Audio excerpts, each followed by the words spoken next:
What up, guys? Grumpy Jeff here. Thanks for the silver pack offer, Blair. It is another Raid Shadow Legends video, and we are doing another champion review here of, here she is, Melga Steelgirdle.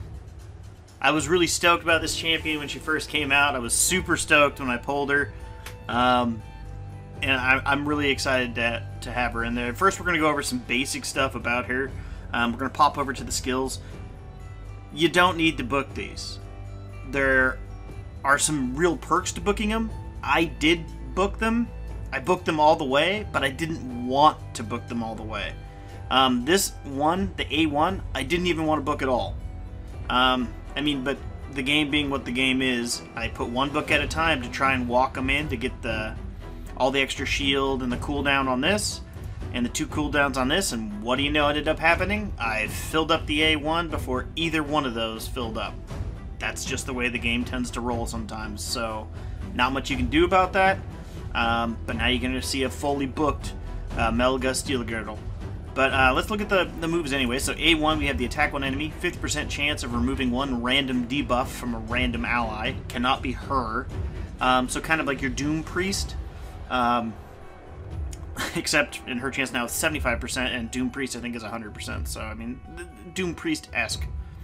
And then we go over to her Sheer Grit, which is the move I'm actually the most excited about, which I think will actually close out the dwarves for me when it comes to finishing out Faction Wars. So I mean, places a shield buff on all allies equal to 20% of the champion's max HP for 2 turns. So now you need her HP to be high for it to work, or for it to work well. Also places a 15% continuous heal buff on all allies for 2 turns. So massive shield and massive heal buff. It's pretty much the dwarves' miscreated monster of sorts. Then we have the Glorious Return, which just makes her even more killer. Revives 2 random allies with 20% HP, 20% turn meter. Also places a shield buff on the revived allies for 2 turns equal to 30% of their max HP. So roughly they're getting 50% of their HP back and 20% turn meter. That's awesome. It's not the best one out there. The 20% turn meter, it's rough. I mean, if you look at like the Shaman, who I bash quite a bit and I need to not, you know, she brings someone back who usually ends up just getting killed. So there's a high propensity for these people, especially for someone who has Ignore Shield. This is obviously going to have its faults. But all in all, her kit is spectacular. And like I said, you don't need to book it. Yes, this is a 7-turn cooldown if you don't book it. Still, that's not that bad. Especially on a free-to-play account. 7 turns is not that bad. The odds of you hitting this against this, when it comes to walking your books in, is just so rough. And as for the Sheer Grit, I mean, yeah, all that extra shield is going to be sweet. And the cooldown, but a 4-turn cooldown with 20% of this champion's max HP? Spend your time getting your HP through the freaking roof. Then you don't have to worry about these extra bonuses on the shield. So, all said and done, if you're free to play or low budget player, save your books. Save them for like a tremendous damage dealer, someone who needs the multipliers, or, you know, just someone who has that cooldown that just really needs to hit every 3 turns. So, I would just say skip it on her. As for the Masteries, we're going to go ahead and just do those. Let's go here. Had to buy some gems. I hate doing that. So, let's take a look at her skills first. She doesn't need accuracy, okay?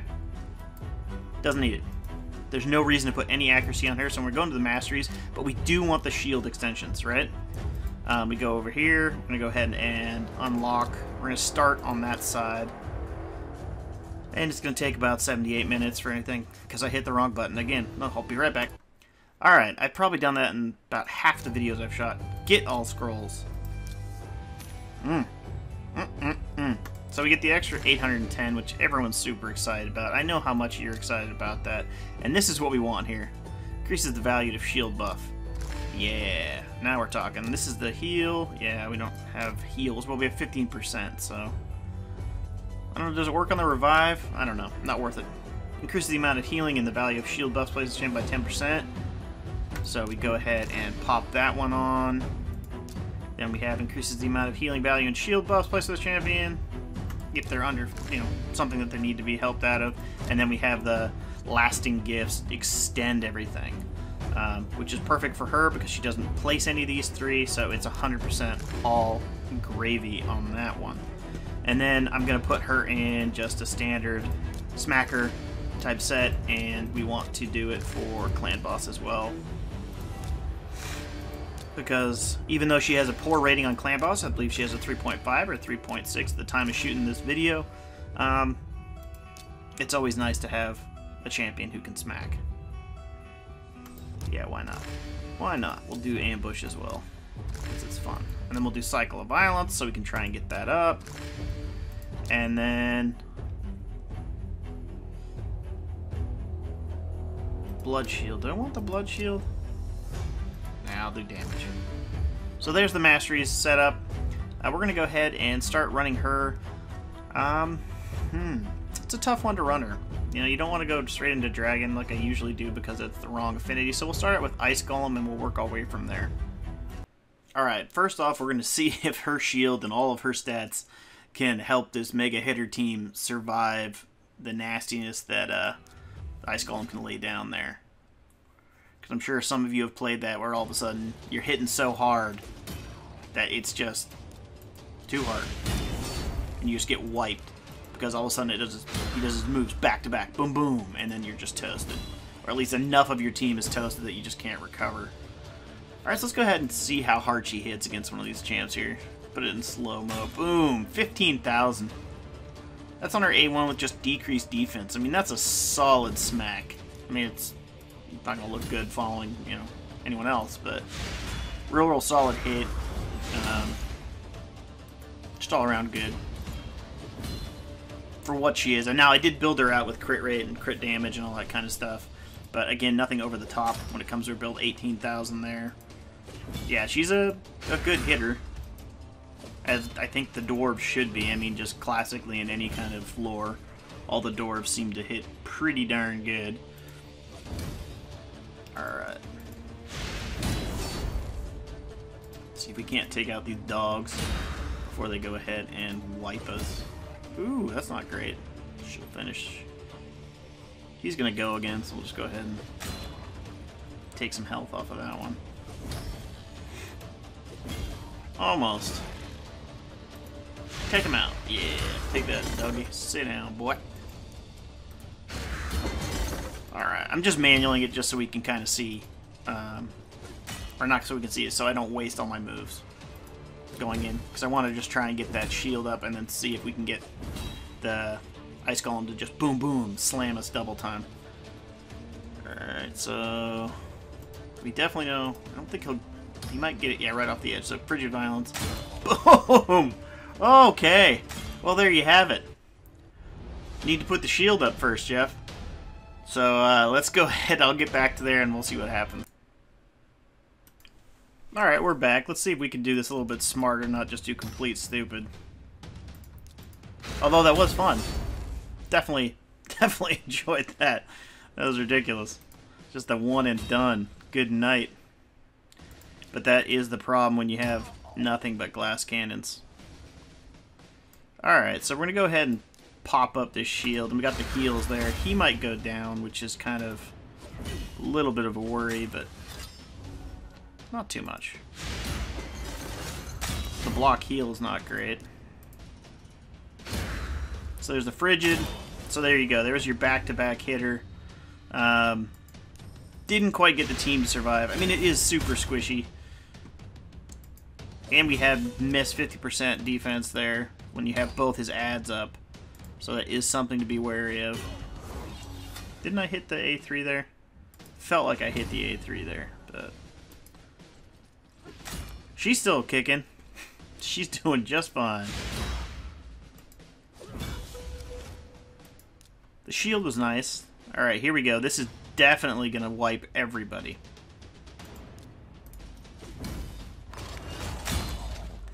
Yeah, that's why I didn't do it. I knew it would wipe everyone. Alright, let's just watch them wipe. So, I mean, she has her utility, but she's not going to stop you from making stupid mistakes. I hope you find this kind of stuff useful. Like when I do these kind of things, just so you don't have to run it. Just watching her just slam. So, I mean, there you go. They both had their shields on. They had some heal going. Single shot. So, she can help you survive the single shot, but she's not going to help you get through much else. And so here's the shields you're propping up here. So they're pushing through. The problem is they have the remove guys. Shields are back. I don't know. I think there's just a ton of utility in what she can do. Build out a different lead here. You know, maybe an HP lead or you know, just someone else. Another healer, like Apothecary, would be a great dungeon lead with her. Definitely free-to-play friendly there. Maybe not just do what I do and attack randomly and hard and just get smacked, because there you go. That's not bad at all. No complaints. Maybe the piece of gear I'd complain about, but I think that's a pretty solid run. Alright. I'm actually going to auto it and just bring you in at the end. Nope, I'm going to auto it. If you don't want to see this, jump ahead about 2 minutes. 2 minutes, 50 seconds. Just to see how she runs on auto, I want to see how she acts. You know, it helps to see and know how your champion's going to act on auto before you actually go ahead and run them.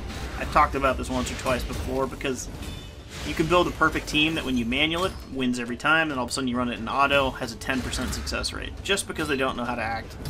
You know, you have one champion in there that just has real bad AI, and they're smoked. They're just smoked. And that's the way it's just always is. Until they fix the AI for that particular champion. And why they always target him, I'm guessing he's the weakest character. The little lizard dog thing, because why not take the dogs out? They're obviously the biggest threat. But now we can watch Royal Guard, and we can watch Septimus kill themselves on the dogs, which is always fun to do. Yep. Boom, he's toasted himself. That's fantastic. It's just funny. That actually worked out, getting him knocked out. Now at least we know who she's going to revive, right? Slow the dog down. Pop. Ooh!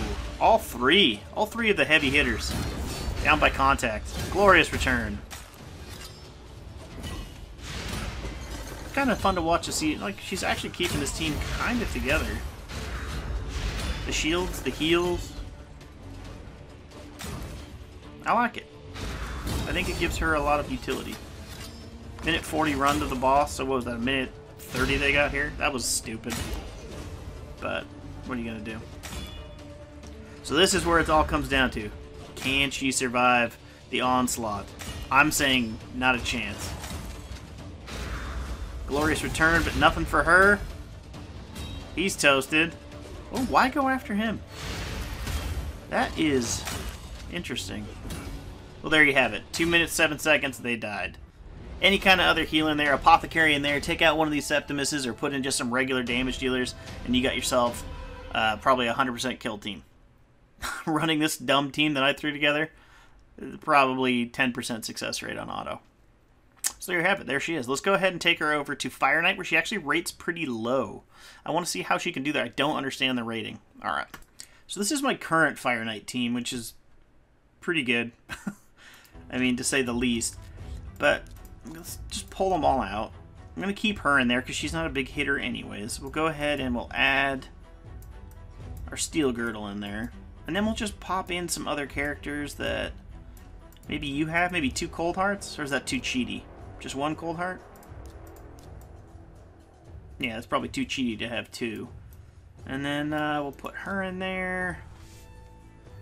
Who else should we put in this team here? Just to make it more Fire Knight friendly. We would have multi-hitters, so that's something we'll have to do. I'm going to pause and build a team for you real quick. How about this team right here? This is a free-to-play friendly. You got Lucky, you got a Larissa, and the rest is history. So it's not uber free-to-play. I'm not going to be answering any questions about that, hopefully. I'm sure some people will have some insight. The whole point is to see why she's rated so bad. I get the knocking her rating on Fire Knight a little bit because she's not a multi-hitter. You know? But that's not her utility, so it's like you need to work around that if you're going to incorporate her into a Fire Knight team. And the truth of the matter is there's a ton of Fire Knight teams out there that have single hitters, you know, or pretty much straight up revivalists.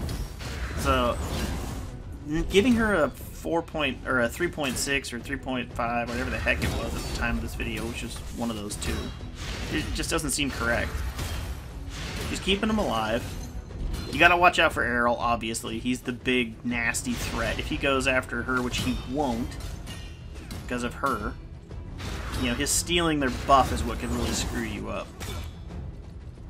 But she hits hard. She procs that shield. She procs the heals. I do have a defense down, you know, and you can obviously find someone else for this. War Maiden would have been great. I just kind of stole all her gear and put it on other champions. I don't really feel like re-kitting her, so that's on me, guys. But I failed to see why she got such a nasty rating on this level. You know? I get her not being a good clan boss champion. She doesn't have enough utility to be clan boss. From, I'd say, brutal up. If you're still trying to squeak through on hard, her shield, her heal, and her revive could keep you in the game for quite a long time. So for, you know, early to mid-game clan boss, yeah, she has utility. I'd say she's more of a 4, 4.5, not a 3. In the arena, no, she doesn't make any sense. Maybe an arena defense team, maybe. You know, just so you can have the annoying factor that she can bring someone back, but she's not really going to bring them back with enough to fight off an arena team. That's real the issue you have. We'll go ahead and skip ahead to the Fire Knight. You don't need to watch this little mid-battle here. Alright, here we are approaching Spire. You see, it's a pretty long run, so it's not the greatest team out there, but she kept the team alive. She kept bringing back Coldheart, who went down, I think, one more time. But like I said, I don't see... Oh, wow. This is a bad equipped Coldheart. She didn't even hit her thing. Shoot. That might be an issue down the line. But yeah, now we get to see her utility with a poorly equipped Coldheart, who didn't even hit her thing, so there must be no accuracy on her. That's fine. Yeah, 0 ac, but he's going to help out. Hopefully she'll hit her stop heal, otherwise we can't finish this round. Oh, she nailed her decrease accuracy. That's fun for everybody. You don't hit your stuff correctly there, girl. We're not going to be able to keep fighting. Of course, I mean, Larissa's throwing her awesome exhaust bolt or whatever the heck right into his shield, which does literally nothing for... Yeah, so she'll take damage, but she's not taking any turn meter away there. But yeah, like I said, the shield, the heal, the revive, and then a shield heal, it's a solid pack. The removing debuff, okay. It's a nice little extra perk. You know, it does something when you're just A1ing it, so it's not the end of it. Could be great a little bit in clan boss on the knockout rounds if she goes first. But it's not something I'd bank on. I wouldn't build a team around her being a debuff remover. That's just one of those things where it's a happy little extra. Anyways, I won't make you watch this whole battle since I poorly equipped my Coldheart. I'll get to the end and let you finish it out. Oops. She finally hit one. Anyways, there you go. 6 minutes, 45 seconds. That's not the greatest. But she put some decent damage down. She out-damaged Stag Knight and Jizzo. Out-damaged Larissa. So is these two just slamming. Obviously, Coldheart was the winner there, which is expected. But yeah, I think she's solid. Solid champ. Solid build. She has utility in pretty much everywhere. The one that she's going to suck in is Dragon, but the thing is, she's not going to suck in Dragon. She's just not. I mean, what's the negative affinity, right? So she's going to take more damage. That's really her problem, is she's going to take more damage. Well, who cares? You know, that's the whole thing. Who cares if she takes more damage in Dragon? That's not her point. She's not trying to be a damage dealer. She's your reviver, and she's going to lay down massive shields and heals. So it's just like, again, the utility she has, I'm pretty high on her. Obviously, if you can tell. But I just don't see why people would be knocking her down. Coldheart, or he got smacked pretty hard there. A little bit of poison there. But, I mean, the heal with the shield. So he can come back and just slam.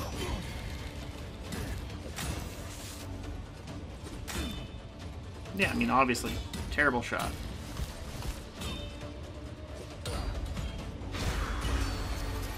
Paired with another healer, which is definitely recommend. But there you go. There's that shield again, protecting everybody while they heal. It's a pretty big deal. That was a huge waste of the move. I hate auto sometimes. They just do the weirdest moves at the weirdest times. There you go. Let's... Oh, yeah. Lay it on that dude, right? Holy cow, man. Yeah, so we're going to go ahead and run this, and then I'll talk a little bit. I think in Spider, she'd be fantastic, too. If you don't have a miscreated monster, she's a decent sub for that.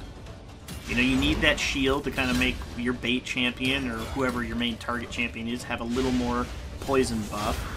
She's going to cleanse occasionally on her A1, so she might take a poison away or two when she's not doing anything else, which would help if you have a counter-attacker, or you have an ally attack.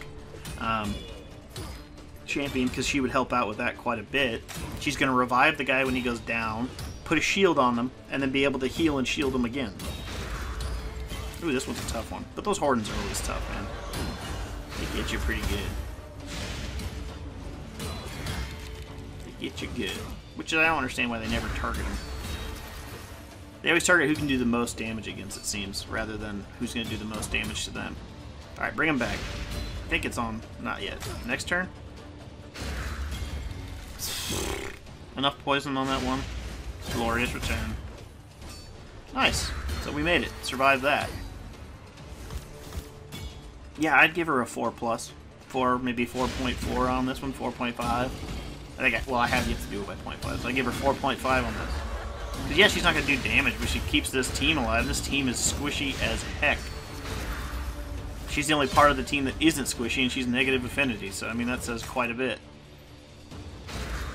Boom, that's, yeah.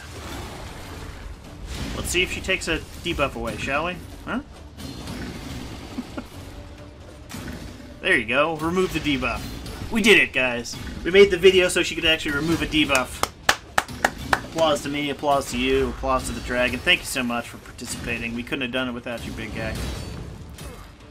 Anyways, that has been my Melga Steelgirdle video. Thank you so much for watching. Hit a thumbs up if you liked the video. Subscribe if you want to get more content, get a bell notification, all that kind of stuff. Join us in the Discord. You know, sign up for account takeover, sign up for account where I go on your account, pull shards, and all that kind of craziness. Sign up for everything, man. Have fun. Take part. Have a good day.